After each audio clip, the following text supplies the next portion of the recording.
تو دوسرا لفظ جو آپ کے نام میں ہم دیکھتے ہیں وہ شہنشاہ دکن ہے. یہ شہنشاہ کیا لفظ ہے؟ یہ اصل میں شاہان شاہ لفظ تھا. تو شاہان شاہ کو شارٹ کر کے شہنشاہ بنا دیا. ویسے ہم شہنشاہ کہتے ہیں، شہنشاہ شہنشاہ، یہ شہنشاہ ہوتا ہے.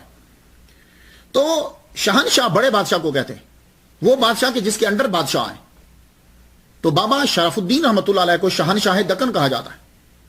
دونوں طرح سے صحیح ہے. جو دنیا کے بادشاہ ہیں وہ بھی آپ کے انڈر آتے ہیں. بڑے بڑے بادشاہوں نے آپ کے آگے، حاکموں نے، حکما نے آپ کے آگے سر جھکایا. تو اس لحاظ سے بھی شہنشاہ دکن ہوئے. اور چونکہ آپ سب سے پہلے حیدرآباد میں تشریف لائے، آپ کے ساتھ سارے اولیاء کرام آئے، آپ نے یہاں آ کر اسلام پھیلایا، تو جہاں کے جتنے بھی اولیاء کرام بعد میں آئے سب نے آ کر آپ کے آگے سر کو جھکایا اور آپ کا احترام کیا. تو دونوں لحاظ سے، مذہبی لحاظ سے اور سیاسی لحاظ سے، جیسا بھی کہیں، یہ شہنشاہ دکن واقعی. دوسرا ٹائٹل جو ہم آپ کے نام کے دیکھتے ہیں کہ آپ کی قبر مبارک پہ ہے، وہ ہے سلطان العارفین. یہ نام ہم نے بڑا سنا. پاکستان کے اندر یہ حضرت سلطان باہو کے ساتھ لگتا ہے. تو سلطان العارفین کیا ہے؟ تو سلطان کا معنی تو آپ لوگ سمجھتے ہو. تو یہ عارفین کیا ہے؟ عارفین عارف کی جمع ہے.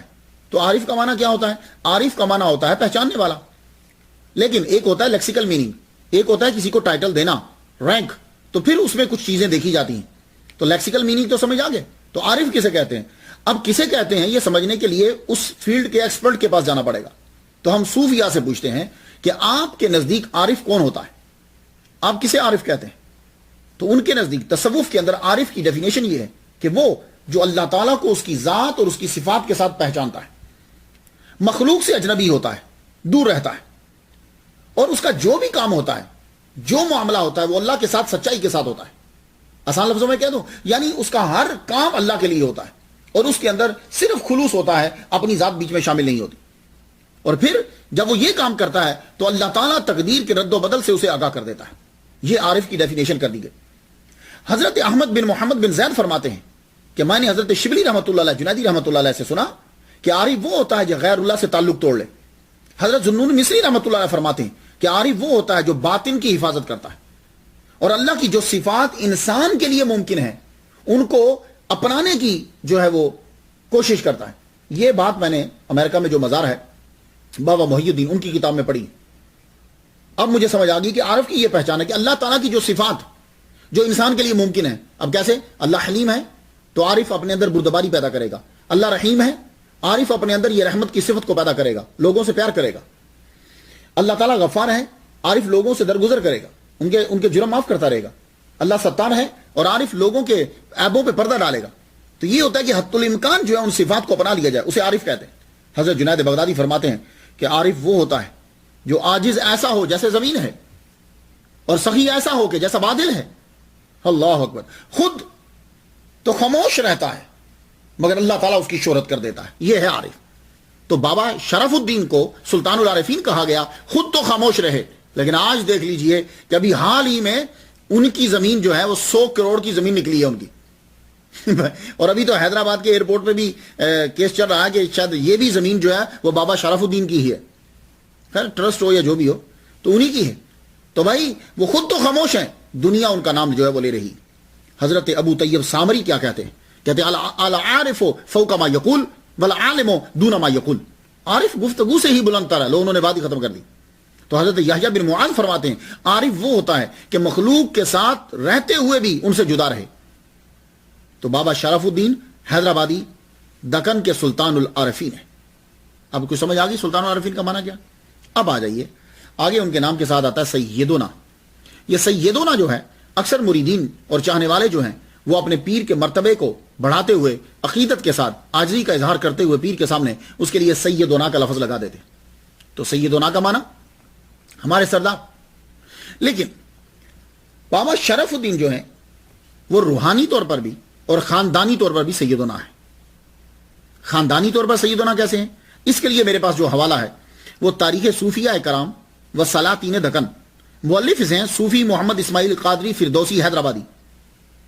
وہ ان کا شجرہ نسب بیان کرتے ہوئے کہتے ہیں کہ 13 واسطوں سے بابا شرف الدین رحمۃ اللہ علیہ ان کا شجرہ جو ہے وہ حضرت امام حسین رضی اللہ تعالیٰ عنہ سے جا کر ملتا ہے. تو اس لیے یہ سیدنا روحانی طور پر بھی ہے اور سیدنا خاندانی طور پر بھی ہے. اب اس کے بعد آپ کے ساتھ جو نام کا حصہ بن گیا خاص طور پر وہ ہے بابا. یہ بابا کا جو لفظ ہے یہ ہندی میں بھی استعمال ہوتا ہے اور فارسی میں بھی استعمال ہوتا ہے. بابا، یہ بابا ہندی اور فارسی دونوں میں استعمال ہوتا ہے. پہلے بابا کا معنی ہوتا تھا والد، دادا، کلندر، یہ تینوں کے لیے ذرا استعمال ہوتا تھا. پھر اس میں وسعت پیدا ہو گئی. وسعت پیدا ہوئی تو دنیا دار لوگ فقیر کو بابا کہنے لگے. وسعت پیدا کر دی تو بعض اوقات بچے کے لیے بھی لفظ بول دیتے ہیں، بابا کہہ دیتے ہیں اسے، بابا. مگر آپ کے ساتھ جو یہ حصہ بنا تو وہ یہ کلندر کے معنی میں ہوا، بابا شرف الدین. اب آ جائیے جو آپ کا اصل نام کہتے ہیں شرف الدین. یہ ویسے ہم شرف الدین کہتے ہیں لیکن یہ شرف الدین ہوتا ہے لفظ، را کے اوپر بھی زبر ہے. تو یہ شرف الدین جو ہے، دین نام کا حصہ جو بنا، یہ کہاں سے چلا؟ اکثر آپ ہندوستان کے اندر آپ سنتے مصلح الدین، فرید الدین، قطب الدین، نظام الدین، یہ غیاث الدین. یہ دین جو ہے یہ نام کا حصہ کب سے بننے لگا؟ یہ شروع ہوا تھا دمشق سے. ہاں، اس کی تاریخ کیا ہے؟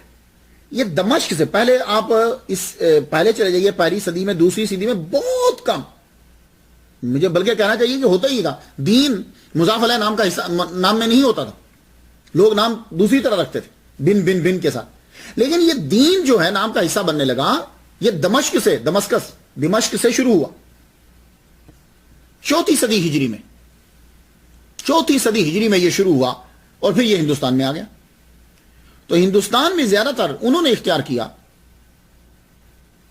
کہ جو بادشاہ بنے یا ان کو دیا گیا جو باہر سے آئے. تو شرف کا معنی ہوتا ہے عزت، بزرگی. ہوا شرف قومہ ہی، وہ قوم کی عزت ہے. شرفہ خاندانی عزت کو کہتے ہیں. تو اب آپ کو سمجھ آئی؟ تو یہاں شرف الدین لکھا ہوا ہے تو واقعی دین کی عزت ہے. دین کی عزت ہے کہ حیدرآباد دکن کے اندر یہ جتنا اسلام نظر آتا ہے آپ کو، یہ انہی کی وجہ سے، انہی کی تبلیغ اور انہی کے شاگردوں کی تبلیغ کی وجہ سے. اب آ جائیے ایک نام جو میں نے ان کی تختی کے اوپر پڑھا 3 جگہ، وہ ہے صاحب. شرف الدین صاحب لکھا ہوا تھا. یہ صاحب کیا ہے؟ قرآن مجید میں یہ لفظ صاحب آیا ہے، لصاحب ہی ابو بکر صدیق رضی اللہ تعالیٰ عنہ کے لیے. تو صاحب کا معنی وہاں تو ساتھی ہے. لیکن جب ہم دیکھتے ہیں رواج میں صاحب جب آیا تو شاگرد کے معنی میں آیا تھا. لینگویج کے اندر، عام زبان کے اندر یہ صاحب کے معنی میں آیا تھا. تو جب بھی کبھی اس کو استعمال کرتے تھے تو صاحب بول کر مراد ہوتا تھا آگے استاد کا نام ہوتا تھا. تو صاحب سے پتا چل جاتا تھا کہ یہ اس فلاں عالم دین کے یہ شاگرد ہیں. پھر اس کے بعد صاحب کو آہستہ آہستہ ختم کرنے لگے. پھر صاحب جو ہے وہ استعمال ہونے لگا مرتبے کے لیے، اضافت کے طور پر، صاحب الفضیلہ، صاحب الجلالہ. تو یہ تھوڑے میننگ. تو صاحب جو ہے بابا شرف الدین کے ساتھ، یہ روانی کے ساتھ کوئی آدمی لکھ گیا ہے صاحب، ورنہ صاحب ہمیشہ زندہ کے لیے لکھا جاتا ہے. جو دنیا سے پردہ فرما جائے اس کے لیے مرحوم یا رحمت اللہ علیہ لکھا جاتا ہے، صاحب نہیں لکھا جاتا. لیکن روانی میں جو ہے وہ صاحب لکھ گئے. تو صاحب کے میں نے آپ کو معنی بتا دیے کہ صاحب کا معنی جو ہے وہ پہلے ساتھی قرآن مجید میں جو استعمال ہوا. پھر صاحب ممانا شاگرد کے، پھر صاحب ممانا والا بھی استعمال ہوا ہے. صاحب بنے والا بھی، جیسے محمد بن سلیمان جزولی رحمۃ اللہ علیہ نے دلائل الخیرات کے اندر ایک درود شریف لکھا ہے، اللہم صلی علی صاحب لواء الحمد. یہاں صاحب لواء الحمد کیا ہوا؟ لواء حمد والے پر درود. تو یہاں صاحب بمانا والا بھی ہوتا ہے. تو صاحب بمانا صاحب جو ہے یہ مرتبے کو بھی واضح کرتا ہے. لیکن عام روانی کے اندر جو بولتے ہیں وہ آپ عزت دینے کے لیے صاحب بول دیا کرتے ہیں. اب آ جائیے آپ کے نام کے ساتھ سہراوردی لگتا ہے، اس میں یا نسبتی ہے. بابا شرف الدین رحمۃ اللہ علیہ کے نام کے آخر میں سہراوردی آپ کے نام کے ساتھ کیوں ہے؟ یہ آپ کے سلسلہ طریقت کی طرف اشارہ کرتا ہے. آپ سہراوردی سلسلے کے ساتھ جو ہیں وہ بائت ہیں.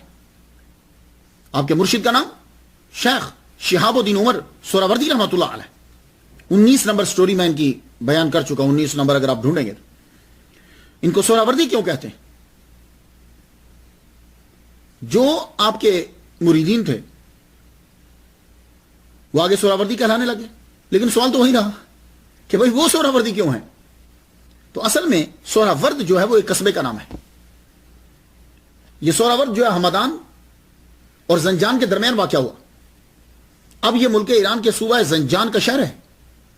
موجم البلدان میں ہے کہ یہ قصبے کا نام ہے. تو بعد میں یہ معمول کے مطابق آپ کے نام کا حصہ بن گیا. تو چونکہ یہ رہتے تھے سہراورد میں تو بعد میں مشہور ہوا شیخ شہاب الدین عمر سہراوردی، کہ شہاب الدین عمر وہ جو سہراورد شہر کے رہنے والے ہیں. سہراوردی جیسے حیدرآباد کا رہنے والا. تو بعد میں پھر جو لوگ آپ کے شاگرد ہوئے، جو آپ کے مرید ہوئے، انہوں نے اس کو اڈاپٹ کر لیا. تو وہ ایک سلسلے کی علامت اور نام بن گیا سہراوردی سلسلہ. وہ لوگ کہ جو ان کے طریقے کو اپناتے ہیں. قادریہ چشتیہ کی طرح سہراوردیہ سلسلے نے بھی ہندوستان میں اسلام کی بڑی خدمت کی. مولانا حمید الدین ناگوری رحمۃ اللہ علیہ یہ بھی سہراوردی ہیں. شیخ شہاب الدین عمر سہراوردی رحمۃ اللہ کے مرید ہیں، خلیفہ ہیں. یہ خود بادشاہ تھے، حاکم تھے، سلطنت کو چھوڑا، تصوف کو اختیار کر لیا. انہوں نے آ کر دین کی خدمت کی ہے. آپ نے تصوف کی کتاب لکھی ہے طوالع الشمس، اور کہتے ہیں کہ کشف المحجوب کے بعد اگر کوئی کتاب ہے ہندوستان کے اندر جو لکھی گئی، وہ اس کو پہلی تسلیم کرتے ہیں کشف المحجوب کے بعد کہ یہ کتاب ہے. اس کتاب کے اندر آپ نے اللہ تعالیٰ کے ناموں کی تشریح جو ہے وہ تصوف کے رنگ میں کی ہے. سہراوردی سلسلے کے بڑے بڑے نام ہیں ہندوستان کے اندر، پاکستان کے اندر. لیکن یہ سلسلہ اس طرح مشہور نہیں ہوا جیسے قادریہ سلسلہ اور نقشبندیہ سلسلہ اور چشتیہ سلسلہ مشہور ہوا. اس کی ریزن کیا ہے یہ اللہ بہتر جانتا ہے. لیکن میں نے تجزیہ نگاروں کو جب پڑھا تو وہ کہنے لگے کہ وجہ یہ ہے کہ سہراوردی سلسلے کے اندر شاعر اور مصنفین کم ہوئے ہیں، لیکن بہت کم ہوئے جس طرح دوسروں کے اندر ہوئے. ان کو شاعر حاصل ہوئے، ان کو مصنفین ملے. ویسے تو اگر دیکھا جائے تو کتابیں تو سہراوردی سلسلے نے بھی لکھی. پاکستانی سہراوردی سلسلے کا ایک بڑا عظیم نام حضرت بہاؤالدین زکریا صدیقی ملتانی سہراوردی رحمۃ اللہ علیہ. کتنا بڑا نام ہے یہ. کہتے ہیں کہ انہوں نے ایک کتاب لکھی، اوراد اس کا نام ہے. اس کے ساتھ فقیہی مسائل بھی ہیں. تو ساتھ ساتھ وظیفہ، ساتھ ساتھ فقیہی مسائل. تو شیخ رکن عالم سہراوردی کے مرید حضرت علی بن احمد غوری سہراوردی نے عربی میں کنز العباد کے نام سے اس کی شرح لکھی. پھر ایک اور سہراوردی ہیں میر حسینی سہراوردی. انہوں نے نزہۃ الارواح، زاد المسافرین، کنز الرموز یہ تصوف کے موضوع پر لکھی. سلطان غیاث الدین تغلق کے دربار میں سلسلہ سہراوردیہ کے مشائخ جو تھے ان کا حکم، اس کے حکم پر تعمیل جو ہے وہ واجب ہوتی تھی، لازمی ہوتا تھا ان کے لیے. شیخ الاسلام کے درجے پر کون فائز تھا؟ مخدوم جہانیہ جہاں گشت رحمۃ اللہ علیہ پورے ہندوستان کے شیخ الاسلام تھے. اور یہ سہراوردی حضرت مخدوم جہانیہ جہاں گشت رحمۃ اللہ علیہ یہ ایک کتاب کا درس دیا کرتے تھے. کتاب کا نام تھا رسالہ مکیہ. یہ جس نے لکھی تھی شیخ قطب الدین سہراوردی، یہ بھی سہراوردی ہے. انہوں نے اس کتاب کو، رسالے کو چونکہ مکے میں لکھا تھا اس لیے رسالہ مکیہ ہوا، اور آپ اس کا درس دیا کرتے تھے. تو کتابیں تو لکھی ہیں لیکن کہتے ہیں کہ اس طرح نہیں جیسے دوسروں نے لکھی. خیر، گاڈ نوز بیٹر. یہ آپ کو جو جھلک دکھائی دیتی ہے اس سلسلے کی، انہوں نے ہندو پاک میں بہت کام کیا. بابا شرف الدین بھی سہراوردی ہیں، اور آپ اس سلسلے کے بانی شہاب الدین عمر سہراوردی کے بلا واسطہ مرید و خلیفہ. سہراوردی رحمۃ اللہ علیہ بلا واسطہ شیخ شہاب الدین عمر سہراوردی رحمۃ اللہ علیہ کے مرید ہیں. بلا واسطہ مرید ہیں، خلیفہ ہیں، شاگرد ہیں. آ جائیے اب گفتگو جو ہے وہ آگے بڑھاتے ہیں. بابا شرف الدین عراق سے انڈیا. حیدرآباد والوں، تم پر اس ہستی کا بڑا احسان ہے. یہ لوگ ہمیں اسلام پہنچانے کے لیے کہاں سے چلے. بابا شرف الدین سہراوردی آپ کی ولادت عراق کے گاؤں میں ہوئی. تب گاؤں کے نام اور یہ چیزیں ہسٹری میں بہت کم ہوتی. بغداد کے کہیں قریب ہی گاؤں تھا، کوئی نہیں جانتا تھا. آپ کی ولادت سید محمود رحمۃ اللہ علیہ کے گھر ہوئی 16 شعبان 586 ہجری بمطابق 17 سپٹمبر 1190 سوموار. اللہ اکبر، کیا خوبصورت دن تھا. سوموار کو آپ کی ولادت ہوئی. سید محمود رحمۃ اللہ علیہ نے بڑی خوشی کی. رب تعالیٰ نے مجھے جانشین دیا، میں اپنے بیٹے کو علم اور روحانیت دونوں دوں گا. بچہ بڑھنے لگا. اور تصوف اور علم یہ تو وراثت ہے، سادات خاندان کی وراثت ہے. اس لیے تمام سیدوں کو چاہیے یہ تصوف اور علم تمہارا فرض عین ہے کہ تم اس کو اڈاپٹ کرو اور آگے پھیلاؤ. اب بچے کے جو پہلے 3 سال ہوتے ہیں نا، یہ بڑے امپورٹنٹ ہوتے ہیں۔ امریکہ میں ریسرچ ہوئی ہے کہ پہلے 5 سال میں جو بچہ سیکھتا ہے کتنا، وہ 90% ہوتا ہے، باقی 10% پوری لائف میں سیکھتا ہے۔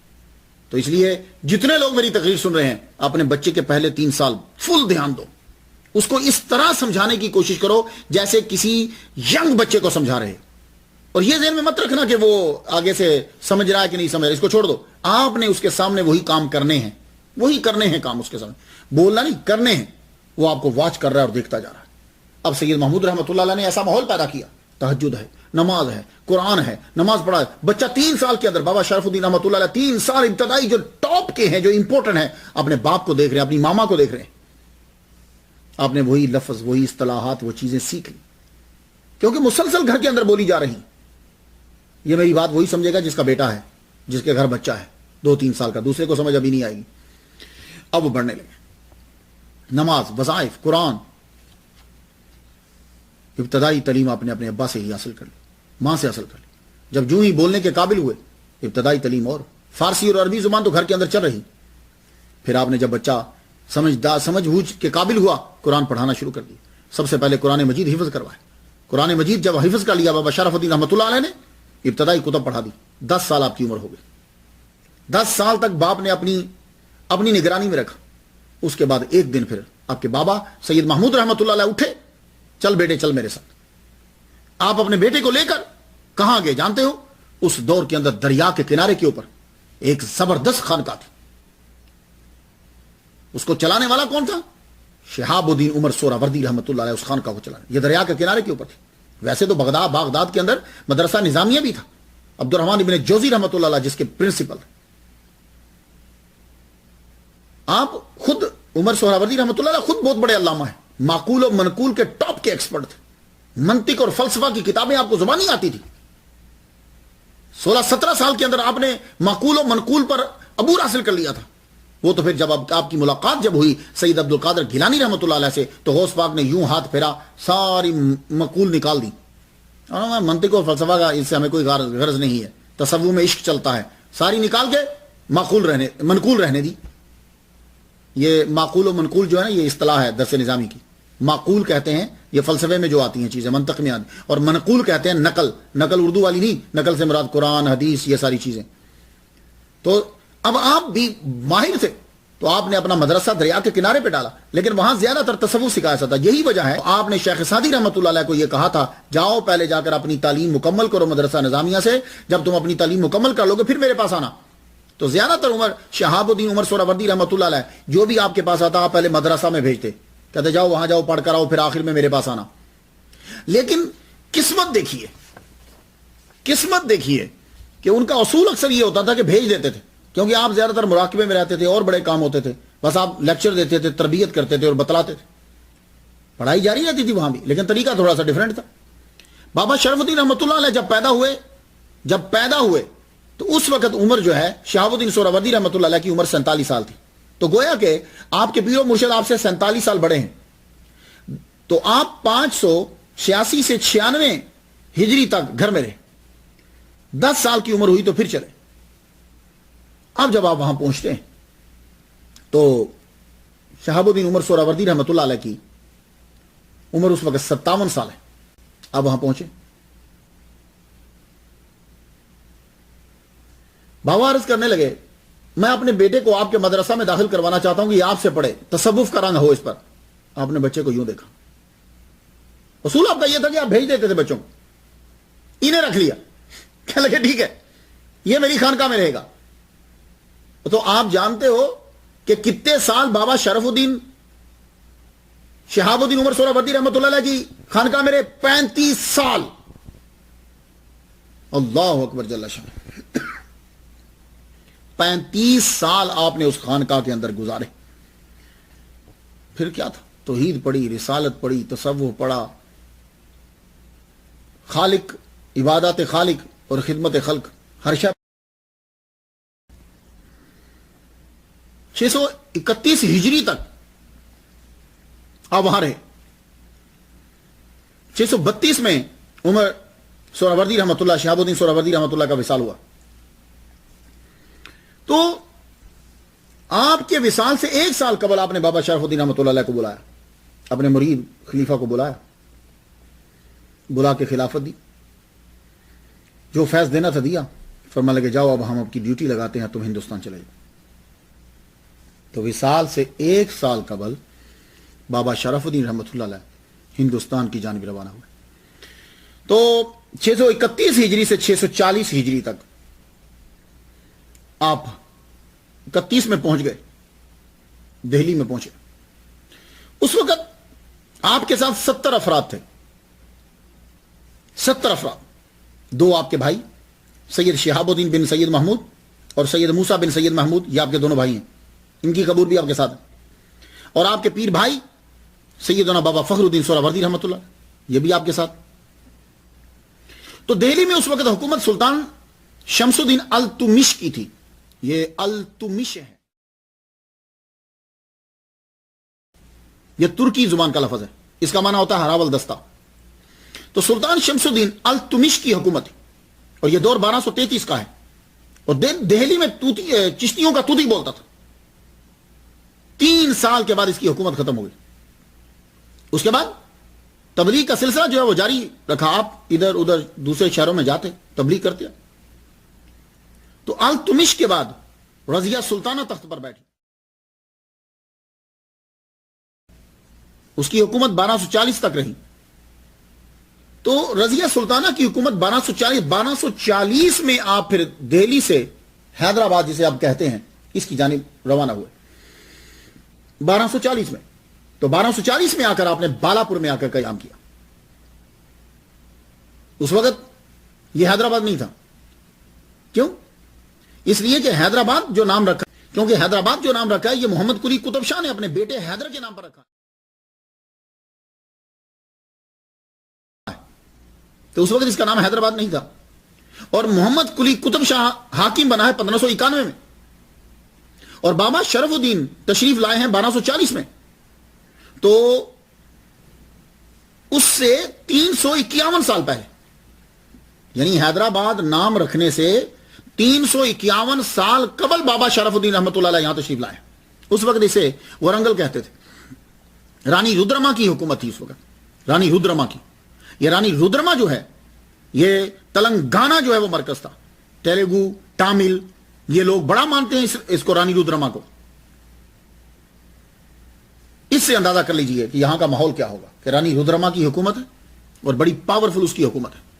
تلنگانہ اب آپ نے آ کر جگہ ڈھونڈی۔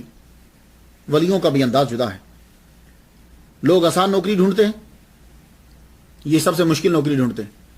لوگ پڑھنے کے بعد آرام طلب ہوتے ہیں کہ آرام ملے گا، اور یہ پڑھنے کے بعد مجاہدہ شروع کر دیتے ہیں، اور وہاں جا کر رہتے ہیں کہ جہاں کوئی نہیں رہتا، اور پھر جب وہاں رہتے ہیں تو پھر سب آ کر وہیں رہتے ہیں۔ ہاں آپ نے جب جگہ ڈھونڈی تو پہاڑی، یہ جو پہاڑی شریف ہے نا، یہ پہاڑی کا علاقہ جو آپ نے چن لیا، آپ کے ساتھی 70 افراد پہلے آپ اس کے قیام کرا، اوپر جگہ ڈھونڈ لی۔ آج بھی یہ چند سالوں پہلے یہ آبادی ہوئی ہے پہاڑی شریف کی، اور ابھی بھی کوئی اتنی پورش آبادی نہیں ہے۔ اور آپ نے جب ڈیرا لگایا ہوگا تو اندازہ کیجئے کہ کیا حال ہوگا۔ 700 سال پہلے یہاں کا کیا حال ہوگا۔ آپ نے ڈیرا لگا لیا۔ جب ڈیرا لگایا تو میں نے آپ کو بتایا کہ رانی رودرما کی حکومت تھی، اور رانی رودرما اور یہ تلنگانہ اور تیلگو اور تامل، یہ کتنے پکے قسم کے ہندو تھے اس دور کے۔ کسی سے بھی سامنا ہو جاتا، سامنے سے ان کا کوئی بندہ آتا، وہ منہ پھیر لیتا، اتنی نفرت کرتے۔ اب اس نفرت کے عالم میں کیا ہوا کہ اس کا جواب آپ نے محبت سے دیا، دوری کا جواب حضوری سے دیا، بے رحوئی کے مقابل خندہ پشانی لائے۔ آپ کے ساتھی آبادی میں جاتے، ان کا جا کے کام کرتے، خود کام کرتے ان کا، اور جو جوان تھے آپ نے فرمایا کہ ان کی زبان سیکھو، ان کی زبان سیکھتے۔ اور جب آدمی مل کے رہتا ہے تو زبان جلدی آتی ہے، اور جب کتابوں سے پڑھتا ہے تو مشکل آتی ہے۔ اسی لیے امریکہ کے اندر جو آدمی کام کرتا ہے اس کو انگلش جلدی آ جاتی ہے، مولوی کو انگلش دیر سے آتی ہے۔ کیوں؟ اس لیے کہ مولوی امریکہ میں آ کر کتابوں سے پڑھتا رہتا ہے، اور وہ بندہ جو ہے وہ 8 گھنٹے 10 گھنٹے روزانہ انگریزوں کے ساتھ واسطہ پڑھتا ہے، تو اس کی انگلش بہتر ہو جاتی ہے، وہ بولنے لگ جاتا ہے، اس کا ایکسنٹ ٹھیک ہو جاتا ہے۔ تو اب بابا شرف الدین رحمۃ اللہ اس بات کو جانتے تھے، آپ کے ساتھ 70 افراد تھے جو ان میں سے ینگ تھے، ان کو بھیجتے، جاؤ کام بھی کرو اور ان سے رابطہ بڑھاؤ اور ان کی زبان کو سیکھو. اب وہ آ کر سیکھتے, وہ الفاظ آ کر پھر بتاتے, یہاں کے جو بڑے تھے ان کو لفظوں کا بتاتے. پھر رابطہ آہستہ آہستہ بڑھنے لگا, برف جو ہے وہ پگھلنے لگی, لوگوں میں کچھ رغبت پیدا ہوئی, میل ملاپ جو ہے وہ بڑھ گیا, لوکل زبان سے واقفیت پیدا ہوئی. جب تھوڑی زبان آ گئی تو آپ نے بات آگے بڑھی. ایک ہی سال صرف گزرا کہ آپ کے اخلاق عالیہ سے مسلمانوں نے لوکل آبادی کو گرویدہ کر لی. پھر آپ کے شاگرد تھوڑا تھوڑا انہیں توحید کے بارے میں بتانے لگے, اور کچھ آپ کے مریدین میں سے کچھ لوگوں نے ان سے شادی کر لی. شادی کرنے کی وجہ یہ ہوئی, اس سے فائدہ یہ ہوا, ایک تو تعلق بڑھ گیا, اور دوسرا یہ ہوا کہ جب وہ گھر آ گئی تو اس کی زبان وہ تھی, اب زبان سیکھنے میں آسانی ہو گئی. ایسا نہ سمجھو آج 748 سال کے بعد ان کا نام زندہ ہے, آپ سمجھتے تھے کہ وہ لوگ بیٹھے رہتے تھے. نہیں, وہ ہم سے زیادہ بہتر دین کی تبلیغ کرتے تھے, اور فری میں, اور ان کو کتنی مشکلات کا سامنا ہوتا تھا اس کا اندازہ ہم لوگ نہیں کر سکتے. تو اب وہ بیوی جب گھر آ جاتی تو اب ان کو تیلگو یہ زبانیں سیکھنا آسان ہو جاتی. اب وہ بیوی کو سکھاتے, وہ خود, تو آہستہ آہستہ آگے, پھر آگے بچے, پھر بات جو ہے وہ آگے بڑھی. جب بات آگے بڑھی تو جب آپ نے دیکھا کہ معاملہ جو ہے وہ جم گیا ہے, لوگوں میں تعلقات بڑھ گئے ہیں, تو آپ نے اعلان کر دیا, فرمانے لگے اب میں 9 سال کے لیے چلا کرنے لگا ہوں, سب اکٹھے ہو جاؤ جتنے میرے مرید ہو. جو دوسرے تھے وہ تھے, سب کو سمجھایا, سنو تم نے کرنا کیا ہے, اخلاق عالیہ کا دامن نہیں چھوڑنا. میں 9 سال کے بعد چلے سے نکلوں گا باہر, تم نے اخلاق عالیہ کا دامن نہیں چھوڑنا.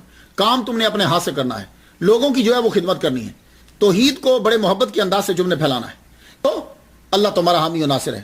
تو آپ اسی جگہ کے اندر, وہ غار میں آپ چلے گئے, وہی پہاڑی شریف کے اندر.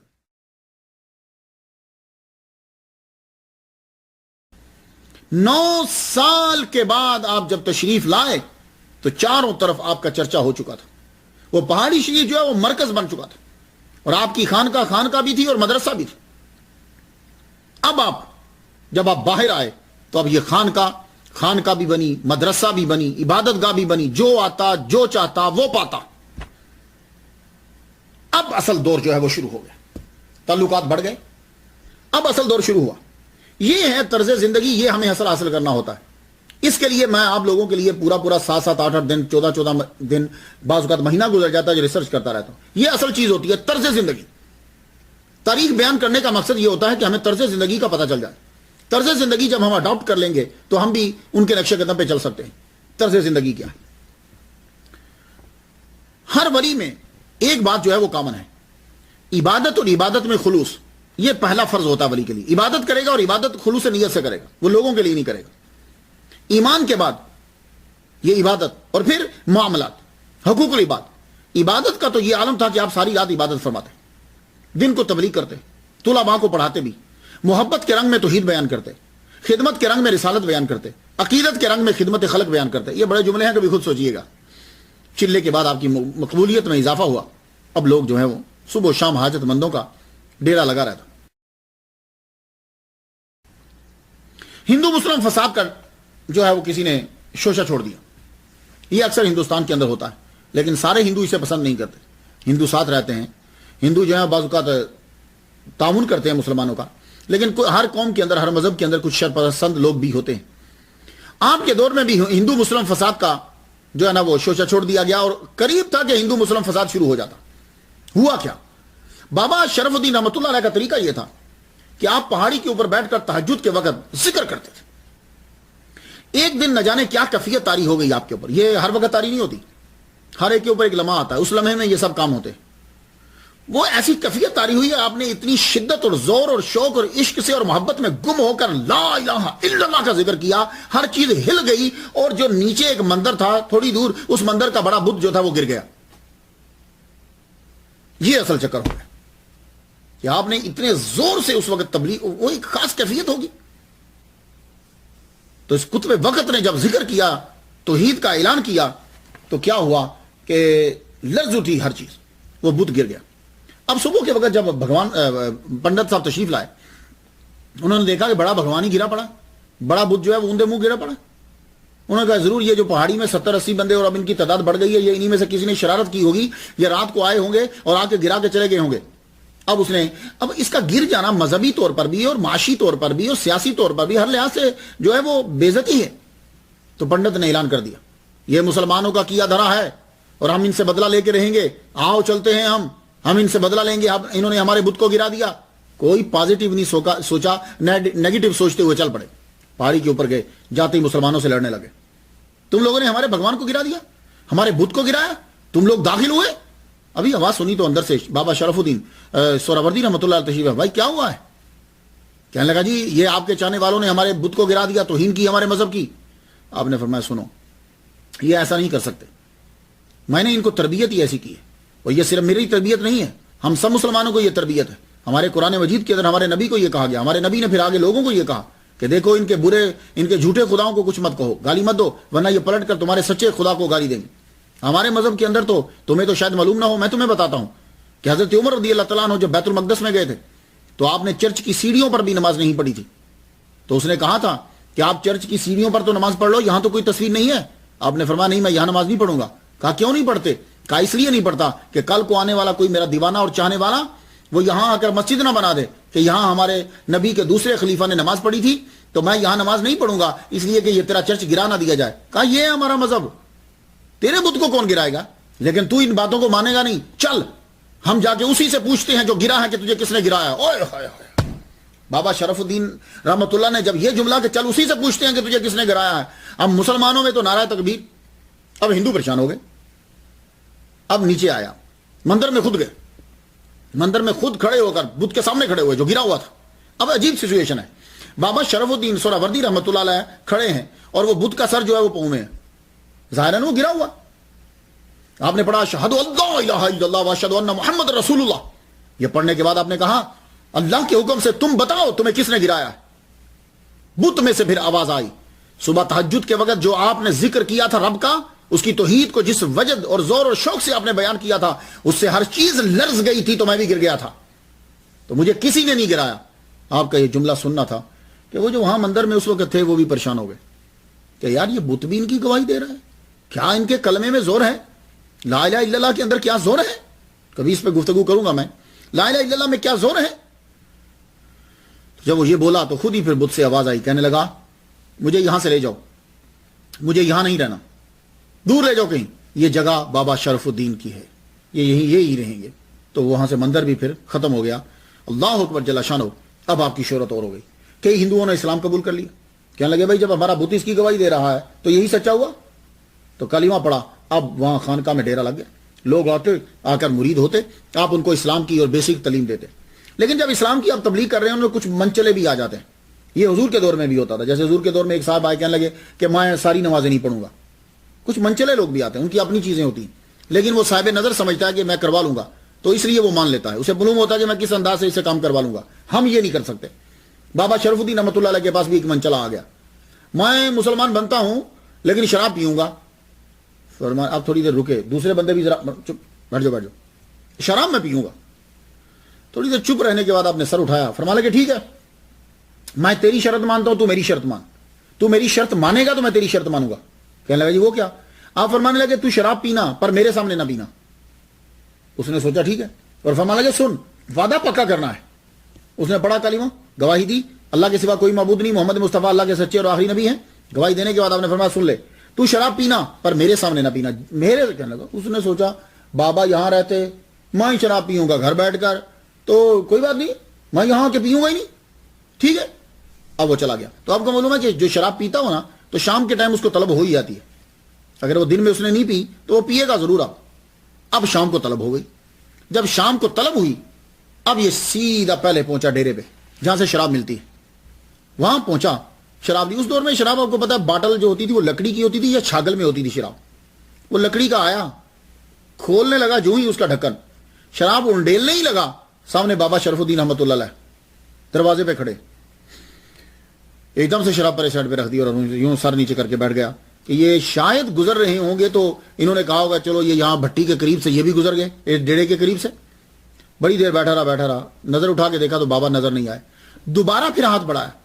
اب اس کو جو ہی وہ باٹل کو پکڑا, وہ لکڑی کی ہوتی تھی یا چھاگل ہوتی تھی, جو ہی اس کو پکڑا ڈالنے لگا, پھر دیکھا بابا سامنے کھڑے ہیں. اب تو پسینہ آ گیا اسے, کہنے لگا یہ بابا بھی تک گئے نہیں, بابا کو کوئی کام نہیں ہے, رات کافی گزر گئی بابا ادھر ہی کھڑے ہیں. سر کو اس نے پھر جھکا لیا. اب ڈر رہا ہے کہ میں بابا سے تو ابھی عہد کر آیا ہوں. میں بوتل اٹھائی, اب بابا وہاں دکھے نہیں نا, بوتل اٹھائی, چھپائی, گھر چلا گیا کہ کمرہ بند کر کے اندر بیٹھ کر پیتا ہوں. یہاں شاید ان کا گزر ہو جاتا, بار بار لگتا ہے یہیں کی چکر لگا رہے ہیں. گھر میں گیا, کمرے میں بیٹھا, اب جو ہی پینے لگا, کیونکہ ظاہر ہے اس کو طلب ہوگی, پینے لگا تو جو ہی پینے لگا بابا سامنے دروازے پہ کھڑے ہیں. اللہ اکبر جل شانہ, بابا شرف الدین رحمت اللہ علیہ سامنے دروازے پہ کھڑے ہیں. اب تو اتنا خوف زدہ ہوا, چیختا ہوا پہاڑی کی طرف دوڑا جہاں آپ کا روزہ تھا, روزہ ہے اب, جہاں آپ کی خانقاہ تھی, دوڑا. اور آپ کو معلوم ہے کہ وہ کتنی زیادہ سیڑھی ہے, وہ بلندی سیڑھی ہے تو اب ہیں, بلندی کے اوپر تیزی سے دوڑتا ہوا اوپر پہنچ گیا. اوپر پہنچا, سانس پھولا ہوا, اور فجر کا ٹائم ہو گیا. سانس پھولا ہوا, وہاں سائڈ پہ جا کر بیٹھ گیا. گوشے میں جب بیٹھا تو مریدین کو تو پتا تھا کہ اس نے اسلام قبول کیا. پوچھتے ہیں نور محمد, اس کا نام بابا شرف الدین نے نور محمد رکھا تھا, اور نور محمد تجھے کیا ہوا؟ کہنے لگا یار ایک بات تو بتاؤ, یہ بابا کہیں گئے تھے اندر ہی ہیں یا کہیں گئے ہوئے ہیں؟ کہنے لگا بابا تو عشاء کے اندر ہے, ہمیں عشاء کی نماز پڑھائی ہے, تب سے اندر وظیفہ کر رہے ہیں, وہ تو فجر کی نماز کے بعد جائیں گے. کہنے لگا واقعی؟ کہنے لگا ابھی دیکھ لینا. بابا کمرے سے باہر آئے. کمرے سے جب باہر آئے تو یہ یوں دیکھ رہا تھا, وہ اس بابا شرف الدین سہروردی رحمۃ اس کے چہرے کی طرف دیکھ کر مسکرا پڑے. مسکرا کے آگے گئے, مصلی امامت پہ کھڑے ہوئے, آپ نے نماز پڑھائی. نماز پڑھانے کے بعد اس کو بلایا کہ آیا, قدموں میں گر کے رو پڑ, روتا جائے, بابا بچا لو, بابا مجھے اس سے بچا لو. بابا میں یہ جو نشئی ہوتا ہے نا, وہ چیزیں نہیں چھوڑ پاتا, بڑی مشکل ہوتی ہیں. اوپیم کا نشئی, ہیروئن کا, شراب کا, بڑا مشکل ہوتا ہے یہ نشہ چھوڑنا. تو مجھے چھڑائیں. آپ نے فرمایا کہ اچھا چھوٹ جائے گی, 3 دن ہمارے در کا لنگر کھا اور پانی میرا پی. یہ 3 دن کا لنگر کھا اور پانی میرا پی. بڑا مشکل ہوتا ہے, یہ تو وہی جانتے ہیں جنہوں نے نشہ کیا اور پھر چھوڑنا کیا. مجھے 3 دن اس نے دربار کا لنگر کھایا, یعنی لنگر میں جو مریدین پکاتے تھے, اور پانی آپ دم کر کے دیتے تھے. تیسرے دن کے بعد یہ ام الخبائث چھوٹ گئی. آپ کے طرز زندگی میں ایک چیز ہم دیکھتے ہیں کہ آپ نے شادی نہیں کی, لیکن اس کا مطلب یہ نہیں ہے کہ شادی کی جو تکلیفات ہیں وہ بھی برداشت نہیں کی. شادی آپ نے کیوں نہیں کی؟ کچھ کو حکم نہیں ہوتا. ان کی ساری زندگی اسی سوچ میں گزر جاتی, وقت ہی نہیں ملتا.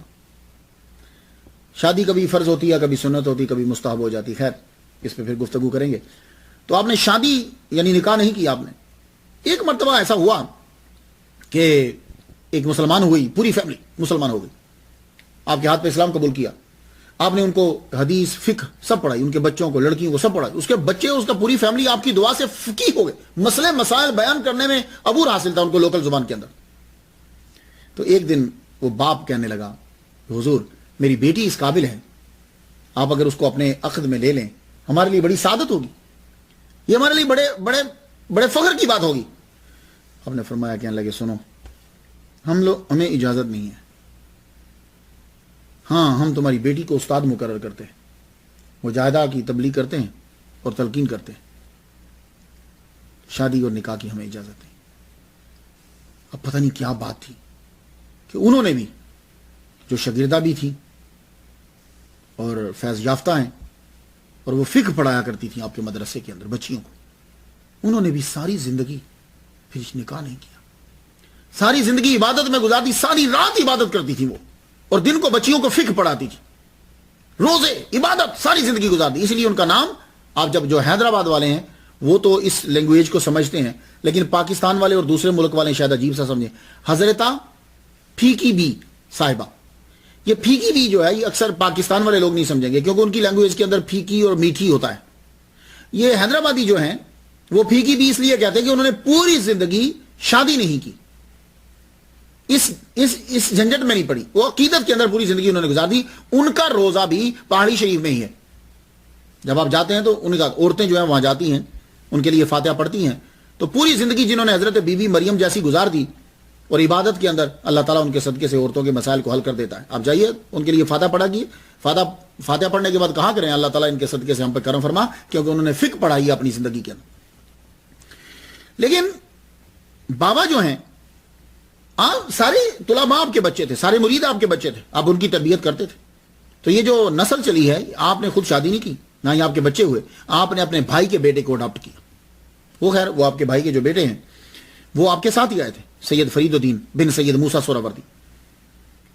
25 سال آپ کی وصال کے بعد بھی یہ تبلیغ کرتے رہے, یہ سجادہ نہیں انہی, یہ اب جو آپ کو نظر آتے ہیں نا حیدرآباد میں, یہ جو ان کے خاندان والے یہ انہی کی اولاد سے، ان کے بھائی سید موسیٰ سہروردی کے بیٹے کی اولاد میں سے ہیں یہ سارے کے سارے بچے.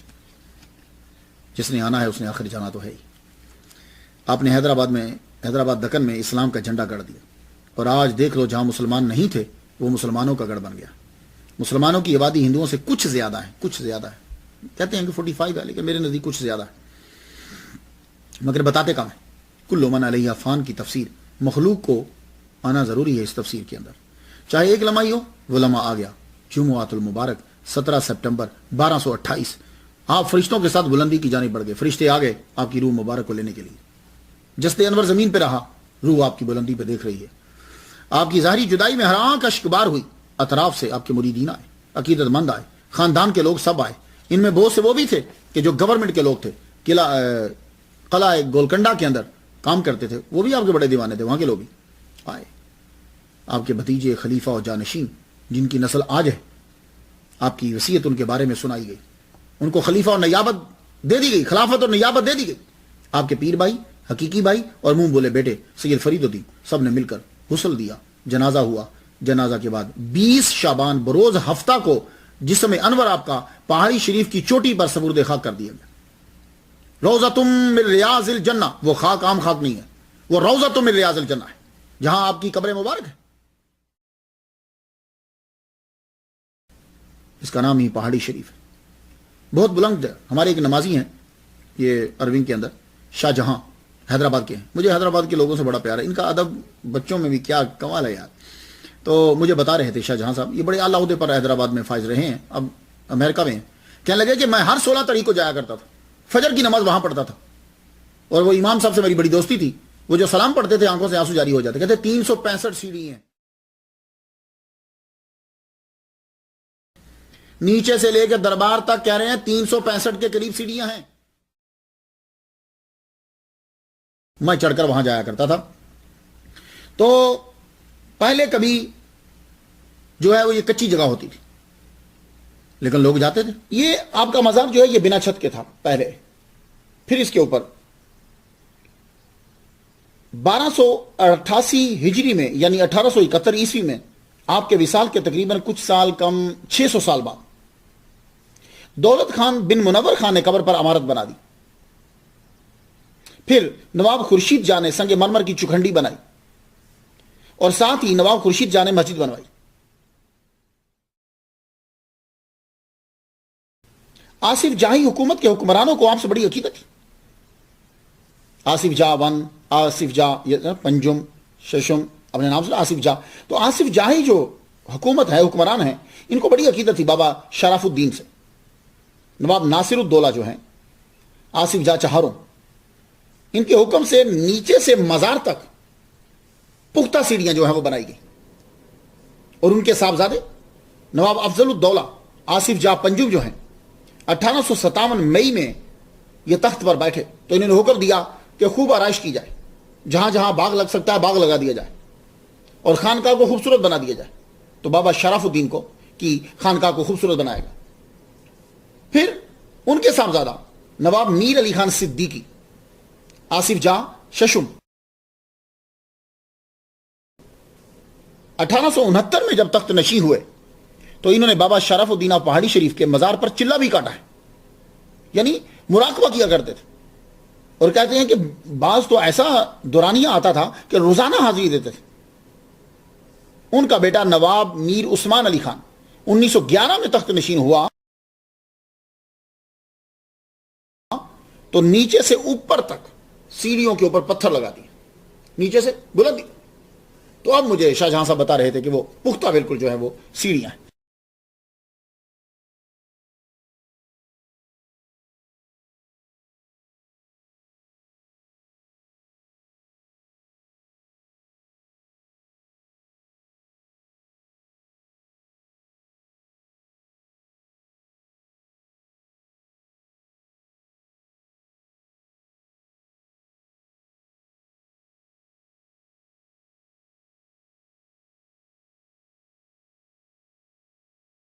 اور آپ کا مزار جو ہے وہ 4 مینار سے تقریباً 2 گھنٹے کا فاصلہ ہے.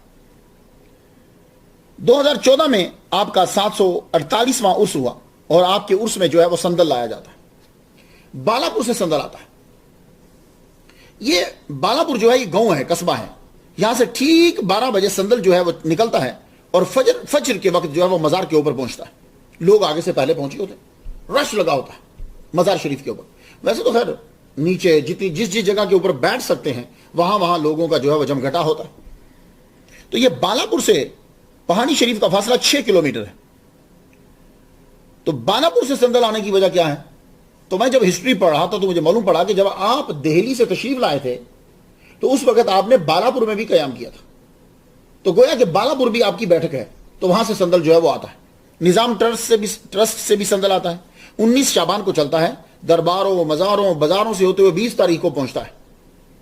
پولیس کی طرف سے بھی 20 شعبان کو سندل چڑھایا جاتا ہے. یہ بڑی بات ہے کہ پولیس بھی جو ہے وہ اولیاء کرام کی عقیدت مند ہے.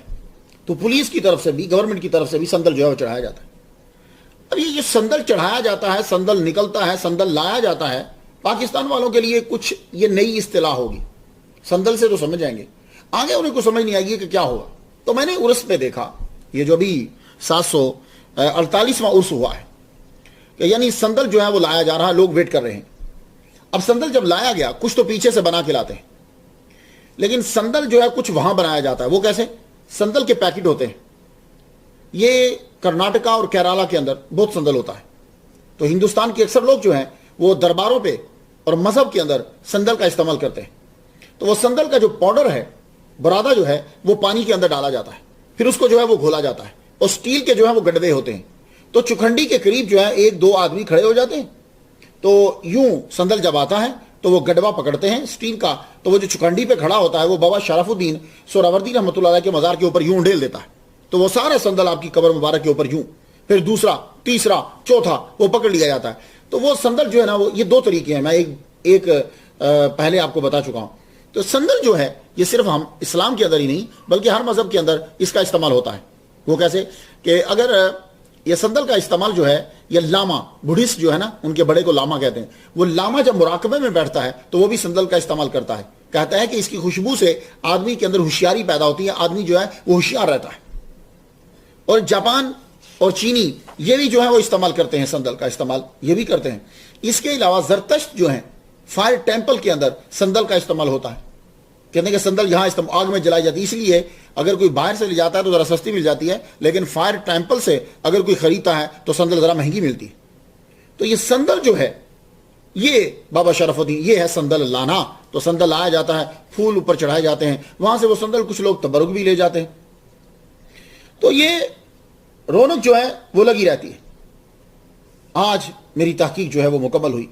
میرا طریقہ کار یہ ہوتا ہے کہ جب میں کسی ولی کی تحقیق شروع کر دیتا ہوں تو پھر اس دن سے لے کے ان کے بیان تک میں فاتحہ ہر نماز کے بعد پڑھتا ہوں, اور دلائل الخیرات پوری جو ہے روزانہ ان کو اصالہ ثواب کرتا ہوں. تو میں نے تو ان کو اصالہ ثواب کیا, اور جب تحقیق کر کے میں پہنچا اپنی مسجد کے اندر تو آگے ملاقات میری ہوئی سید مشتاق احمد صاحب جو ہیں وہ آئے ہوئے. تو سید مشتاق صاحب جو ہیں وہ اسد الدین اویسی جو ہیں, حیدرآباد والے لوگ تو ان کو جانتے ہیں,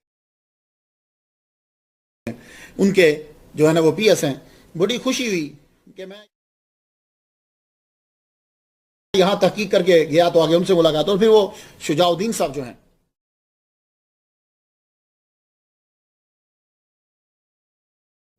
افتخاری خانقاہی آدمی ہیں, ان سے بھی ملاقات ہوئی. تو جب میں نے تذکرہ کیا تو کہنے لگے کہ ہم بارہا جو ہیں وہ ان کے مزار کے اوپر جو ہیں وہ جا چکے ہیں. تو یہ دونوں ہستیوں کا ملنا, پھر ہم نے مل کر جو ہے وہ ان کا ذکر کیا. تو میں اپنی بات کو اور آج کی تقریر کو ختم کرنا چاہتا ہوں. حیدرآباد نظامیہ, جامعہ نظامیہ کا ایک بہت بڑا نام انہوں نے اپنی کتاب کے اندر اس حدیث کو جو ہے, انوار محمدی ان کی کتاب ہے, انہوں نے اس حدیث کو کوٹ کیا ہے, ذکر الانبیاء عبادت و ذکر الصالحین کفارۃ الذنوب. انبیاء کا ذکر کرنا عبادت ہے, اور صالحین یعنی ولیوں کا ذکر کرنا جو ہے وہ گناہوں کا کفارہ ہے. اللہ تعالی ہمارے گناہ معاف فرمائے. اجازت دیجیے, وآخر دعوانا الحمدللہ رب العالمین.